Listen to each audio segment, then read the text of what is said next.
have any other power in the world? And if it is, what is it? My dad said to me, "You've gone all the way to Hollywood and all you can get is the Invisible Man." And then I told him that I'd auditioned for George Washington and he felt happier, but I didn't get the part. My superpower would be the ability to spread love and world peace. I suspect if I had the power of invisibility, there'd be a number of assassinations. And I think you can probably imagine two of them. One in the US and one in the UK.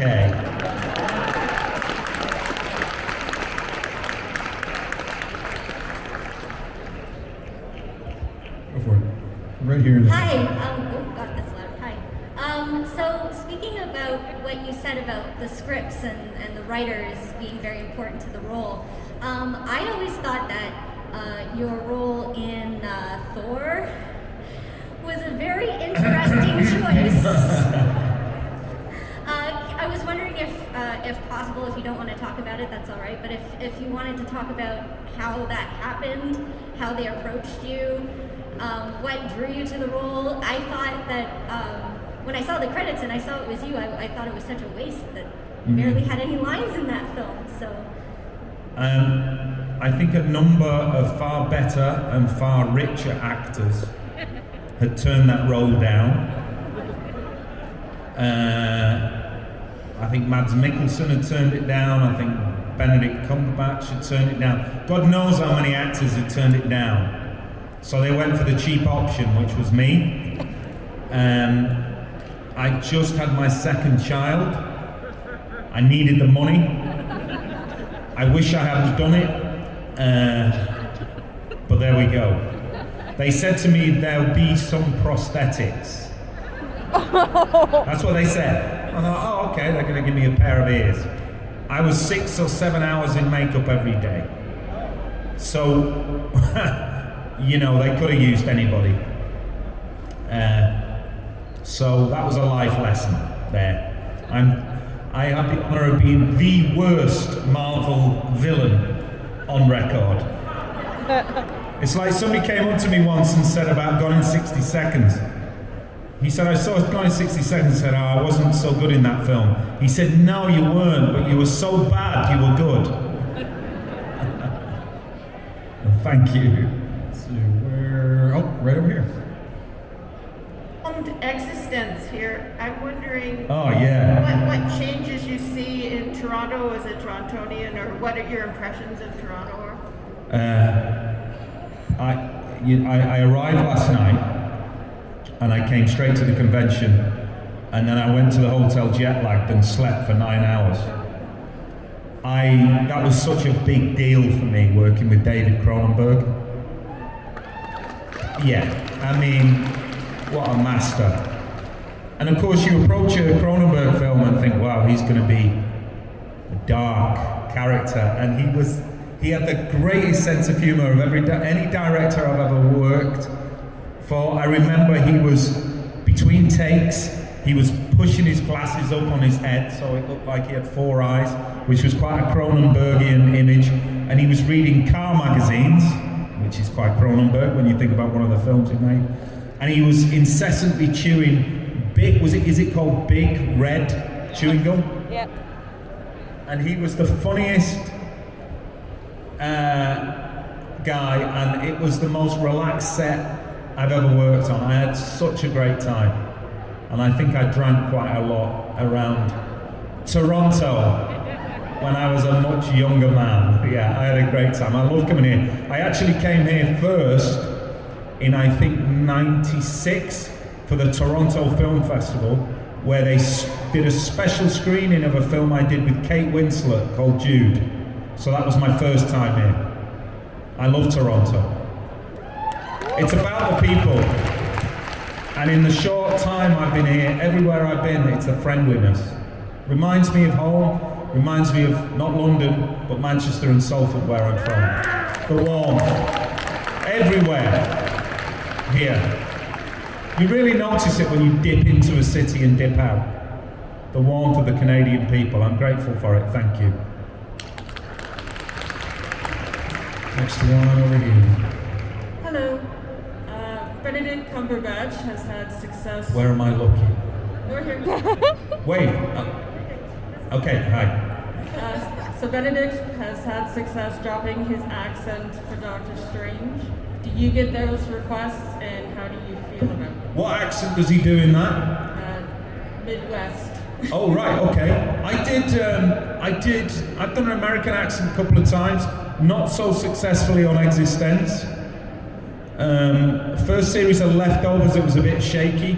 Second series, it was better. Third series, it was much better. And I did one film in the 90s with Renee Zellweger, where it was okay, called Price Above Rubies. I love doing accents. I've noticed with English actors, with British actors, the Scots and the Irish tend to be more successful with an American accent. Because they have the R sound. You know, there's a huge Scottish and Irish content in the American and Canadian accents. I remember when I worked with Alan Taylor on Thor, that I spotted that he was Canadian, and he was quite impressed because he said "ooh." He was like, "Oh, that's impressive. How did you know that?" He's a lovely guy, Alan. I love doing accents. I love playing John Lennon and doing the Scouse accent. You know, that was a big deal for me, trying to be John, you know.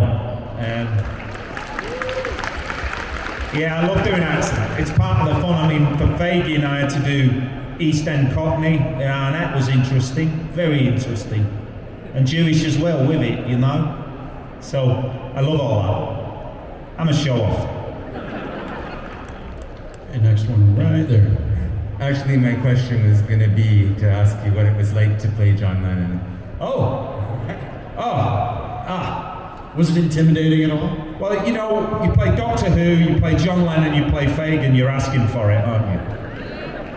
You really are asking for it. I don't give myself an easy time. I found there was some interview that John and Yoko gave to the Rolling Stone magazine, and it's kind of, I found it on the internet, and that was my keystone, because he was very revealing about his dark side and the dark side of fame and the dark side of being in the Beatles, and I listened to that incessantly. You know, there's so much available on somebody like John. It was a beautiful script. The writer was called Robert Jones. He's a British writer, and he's a bit of a genius. He's still not had his great, obvious moment, but he will. He really will. It was so brilliantly written.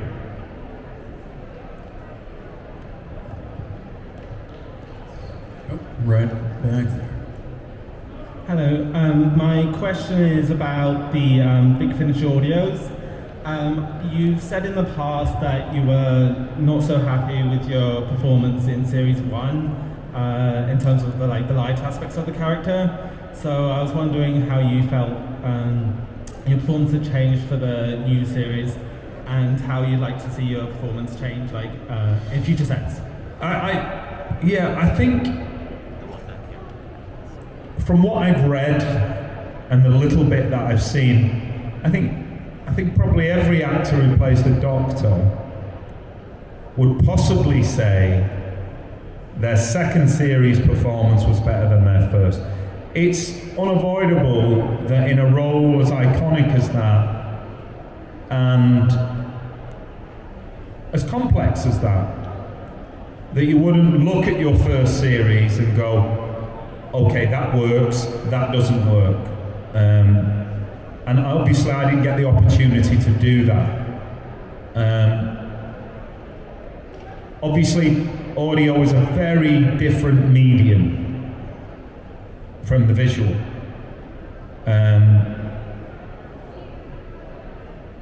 I think without thinking about it too much. When I'm doing these audios, I am thinking about what worked and what didn't work. But it's very hard to compare the two mediums because obviously I'm not being seen. I would say there's possibly a little more of the lighter stuff in the audio, the tone. The writers are still probably getting used to writing for me as the Ninth Doctor in an audio form. Yeah, you can only address that if you do the same medium again. But it's an interesting question for the doctors who come through. I would ask them, what did you learn from your first series? That's what I would ask all of them if I could. If I was interviewing them, I'd say, what did you learn? What did you want to change? What did you feel worked? What didn't? I didn't really answer your question. It's a great question, but I hope that helps. Got one there? Yep. Question. If you were to be asked by James Bond, would you take the opportunity? When I was a kid, I was obsessed with Sean Connery's James Bond. I used to pretend to be him all the time. I think it had a huge impact on me wanting to be an actor, the Bond films. The John Barry music. But my sympathy goes out to anybody who's going to follow Daniel Craig. I think the great thing, I know Daniel, we worked together on a big TV series. Our friends from the north? Our friends in the north. And quite apart from his performance in the 15 years that he did James Bond, the thing I admire most, and I think most actors would say this, is that he's clearly become a producer on it. His influence on Bond is not just as an actor. He's obviously, as he's grown into the role and been successful, he's been given more and more say. And he's had to reinvent what I think Judi Dench as M called him a sexist dinosaur in one of the early films. And you can see that a man of my generation has seen the changes that are going on around sexual and racial politics, and he's contributed to changing Bond and helping it survive, and I admire him for that as much as easily being as good as Sean Connery, which is some achievement. On that note, I don't think with my ears I could ever play James Bond. Well, I mean, It's the short answer. they said he couldn't play it because he was blonde, so... Oh yeah, that's true. It's nonsense, isn't it? On that same note, now let me ask you, at what point do you feel like you got comfortable advocating for yourself, speaking up when something on a set was not running the way that you wanted it to, that sort of thing? This has become a topic of conversation of late for a variety of reasons. I'm from Salford. I was always comfortable with... probably suicidally to a certain extent, if I felt something was wrong from day one, I spoke up. That's just the way I am. What advice would you have for any young actors that are out there? Don't be like me. Yeah, you got another question right there? Hi, you were my first doctor I ever watched on Doctor Who, so thank you for introducing me to the Doctor Who universe. I love it so much. My question for you is, what was your favorite episode for you to film in season 1 of Doctor Who? I loved playing Stephen Moffat's version of the Doctor, which was in the two-parter called...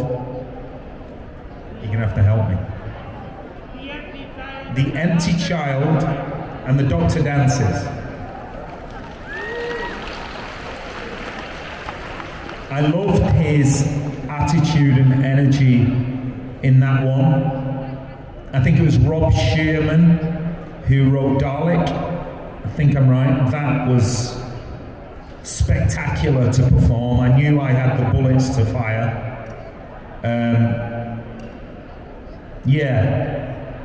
I felt like in Dalek and in The Empty Child, the writers were playing to my strengths at that time. Personally, I loved Father's Day as a Doctor Who episode. My father was very ill during the filming of that, and it was the traditional Doctor Light episode. Every series has an episode where the Doctor steps back a bit, and I found that intensely moving. Rose wanting to meet her dead father, I found that very moving. Tell me we've got about 5 minutes left. We should be able to get a few more questions in straight back there. First off, I just want to say I love you as the Doctor, period.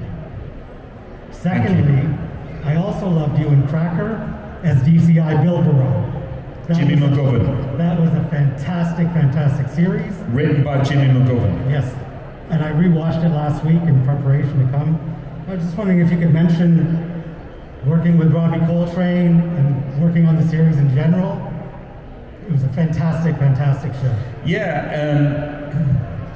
First of all, I wanted Robbie's part. I was very young and ambitious, and I didn't want to play second fiddle to Robbie, which is why I left the show. I've always been very driven. I think in the UK we still only had 4 channels when that show went out. We were getting 13 million viewers a week when that show went out. Unprecedented success. I think Cracker and my death scene as DCI Bilborough was as instrumental as giving me the career and maybe helping me get Doctor Who all those years later as anything I've ever done. And that's all down to the writer Jimmy McGovern, who is the greatest British television writer that ever walked, as far as I'm concerned. He is the man. What can I say about it, really? Jimmy McGovern is the writer who I built my career on, really. I worked for him. I think I've worked for him more than any other writer.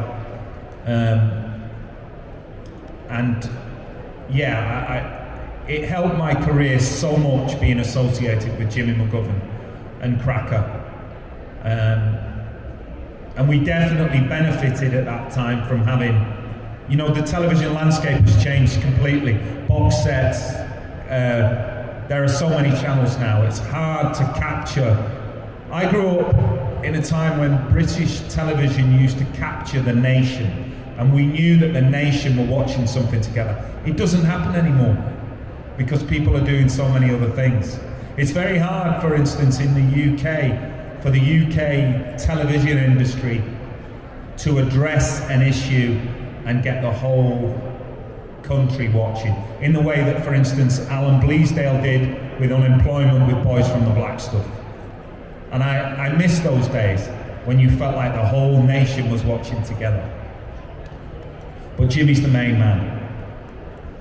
So they tell me we're running short of time. You're here the rest of the day, though, yes? I am, yeah. Okay, so if you've not gone to see Chris yet, you'll be back at your table here in just a little bit, yeah? I think I'm going straight back to my table, and we're going to be doing some photo ops. So if you haven't signed up for the photo ops, that was going to be my next line. We're a great comedy team. I'm here all day, yeah. So get signed up for those photo ops. I wanted to wrap